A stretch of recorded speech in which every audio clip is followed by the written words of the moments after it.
All right, so for the immediate breakdown, there was a user, Heightster, on the Delphi Murders subreddit, which is kind of a cesspool of a lot of coincidence theorists, authority worshipping cultists.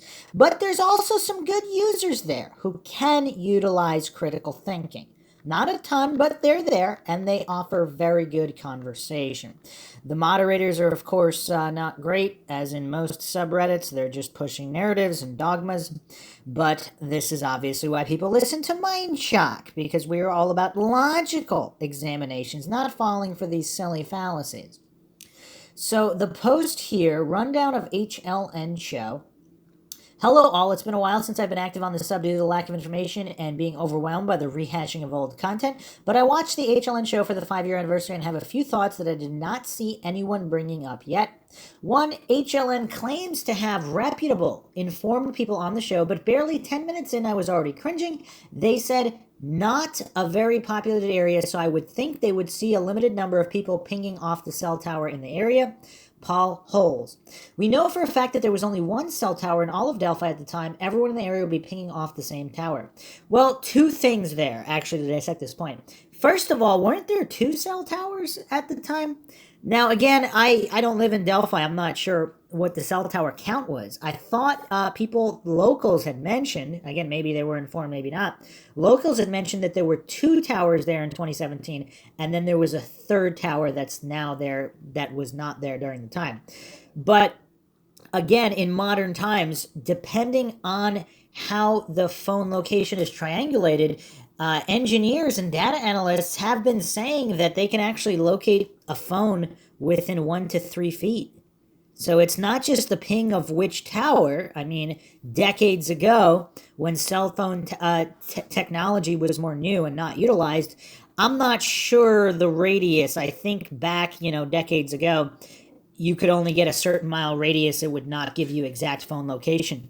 But I would say post 2010, post 2015, now they have really, really accurate ping information where they can measure how far the phone is from the tower. So that is very significant.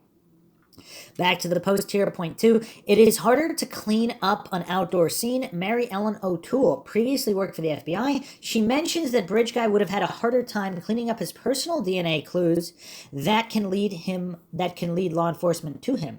I wish she had said more about how much harder outdoor scenes make it for the crime scene techs to find DNA or clues. I have always assumed outdoor scenes are harder to find the DNA clues, and law enforcement has alluded to that in the past.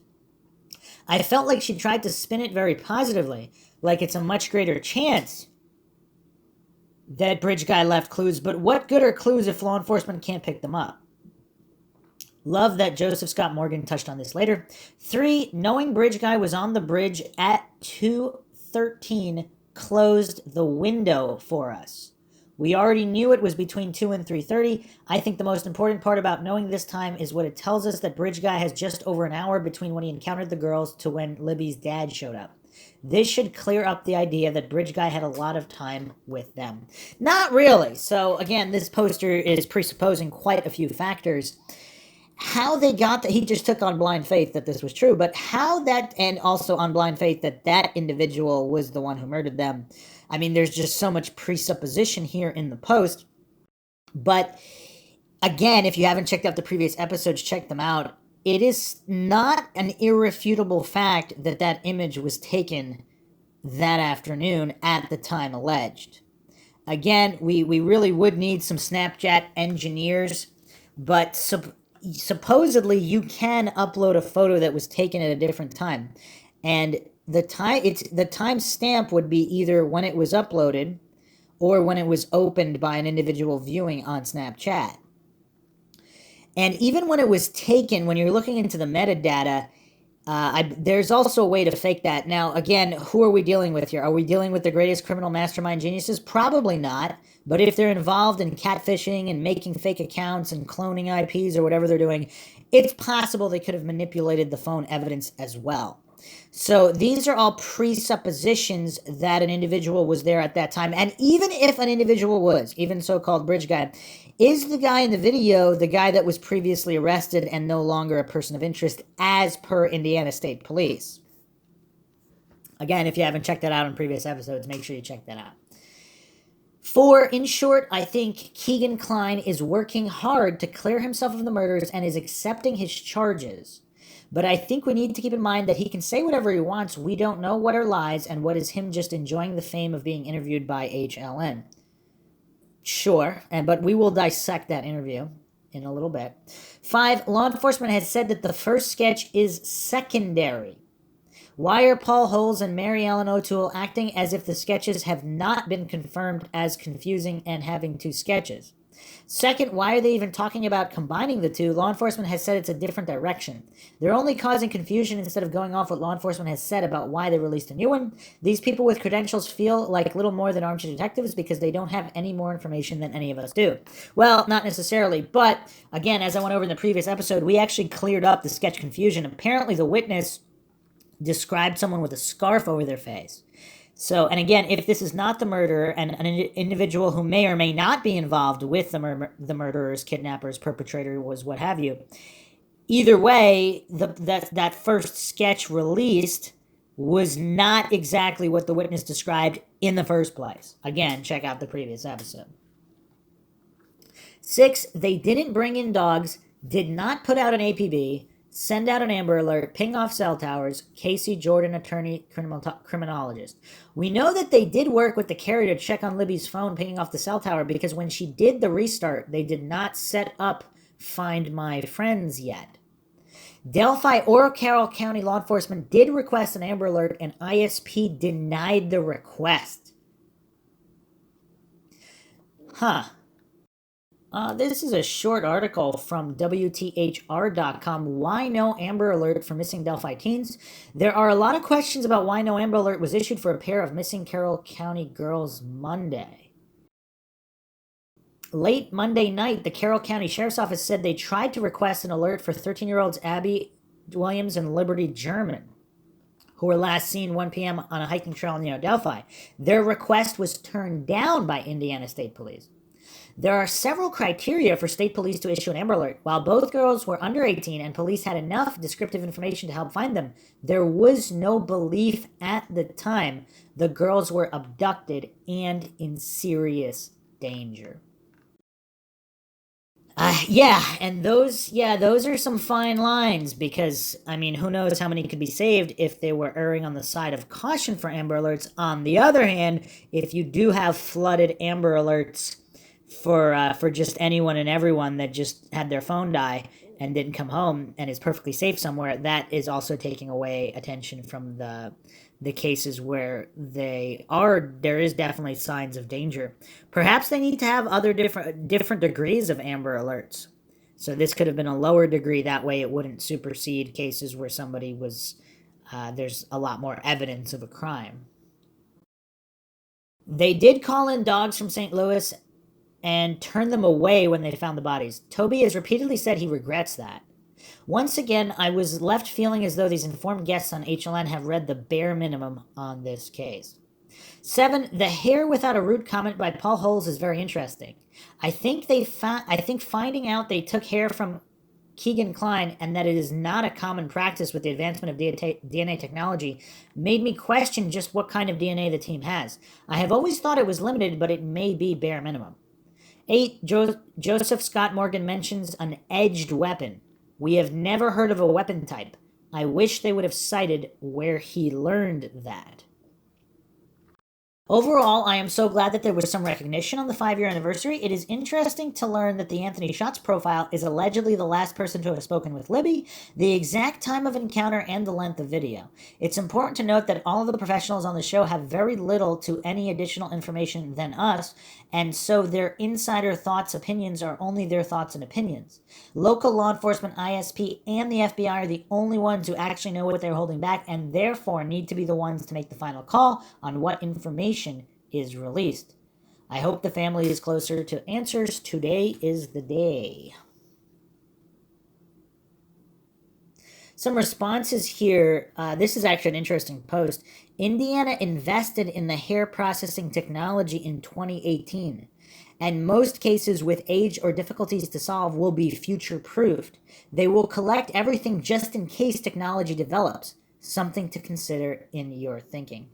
I mean, that's definitely an interesting point there. If they know they have DNA that's not usable at the moment, but it's more than nothing, perhaps they are trying to future proof in some capacity, which is obviously a good thing to do.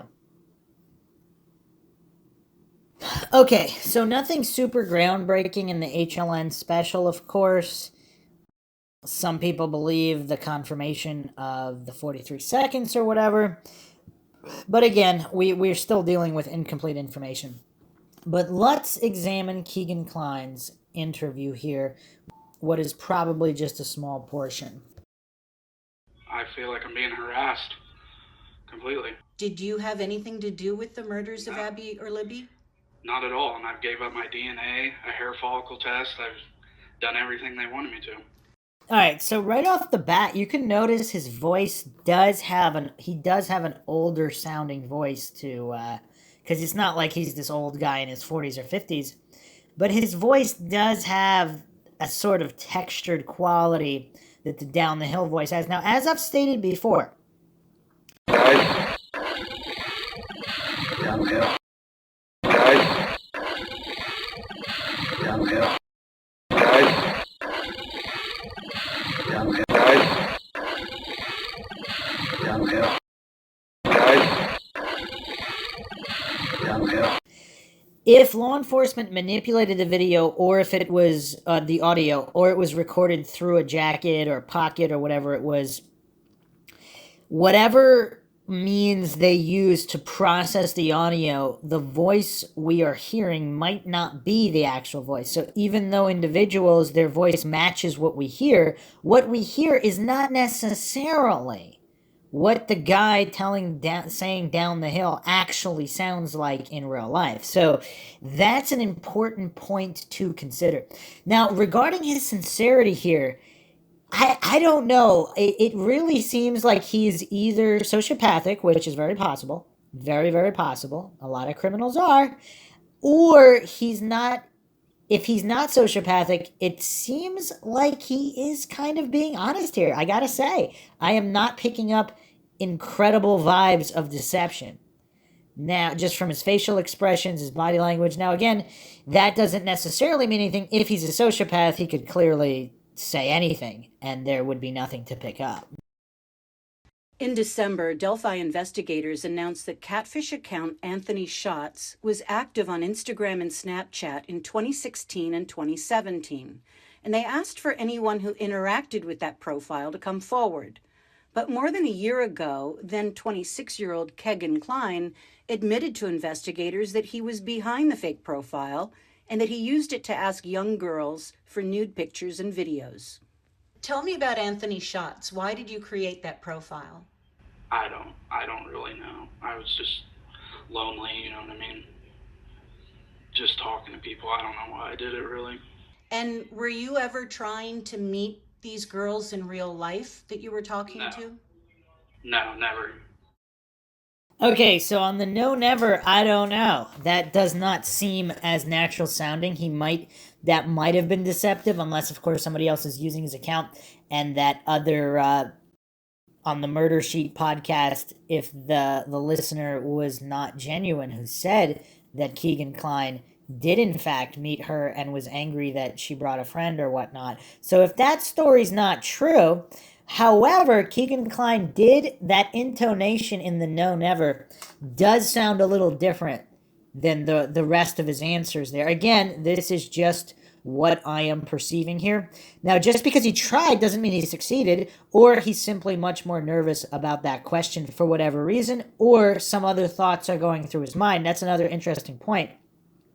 A lot of people don't factor that in. Even when you're taking a polygraph, if someone is thinking of something else for whatever reason, they're super nervous that something else might be found out, and they happen to be thinking about that something else a lot during a particular question, that answer might be deceptive, even though they're telling the truth, just because they're incredibly nervous about something else. So we have to factor that as well. But here, Keegan Kline seems like to be this immature, goofy guy. I'm not getting serial killer vibes from him. I'm also not getting incredible strength. Like, he seems to have like a lot of soy in his diet. I mean, this would not be the guy that I would pick to just violently murder anybody. He seems more of like a Dungeons and Dragons type player who just is not into any kind of physical exertion of any kind. Now, again, that doesn't mean he's innocent or guilty. That doesn't mean he's guilty either. But or not guilty. So again, that's not enough there. These are just initial impressions from the interview here. Just 11 days after the murders of Abby and Libby, task force investigators served a search warrant on the home that Kegan shared with his dad. At the time, the FBI told the Lafayette Journal and Courier they found nothing to indicate a connection to the Delphi case. Kegan's electronics were confiscated then, but he wasn't arrested until 3 years later. He's now facing 30 counts of child pornography and child solicitation in Miami County, Indiana, unrelated to the Delphi murders. He says, though, that Indiana State Police told him Anthony Schatz had been communicating with Libby before her murder. So why do you think investigators are putting so much focus on you right now? I have not a clue. I think it's because they said I was the last person to talk to her, is what they've told me. And then she shows up at the bridge and they're abducted and later found dead. Right. And that was not you? No, 100% not. Kegan says he has no memory or knowledge of communicating with Libby, and investigators haven't confirmed if what he says is true. Do you think you're going to be charged with anything related to Abby and Libby's murder? No, I don't. So the state police haven't threatened that? No.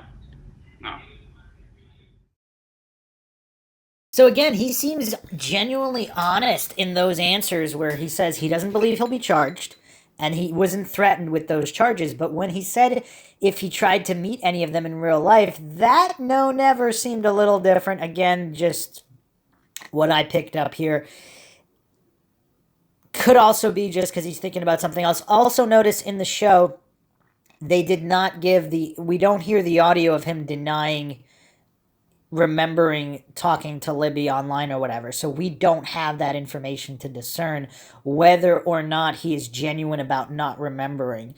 Or we don't have questions here about asking if he gave out his account to others. There's really just not a whole lot here. But what I think can be gleaned here is I think this does lower the probability that he is the physical perpetrator.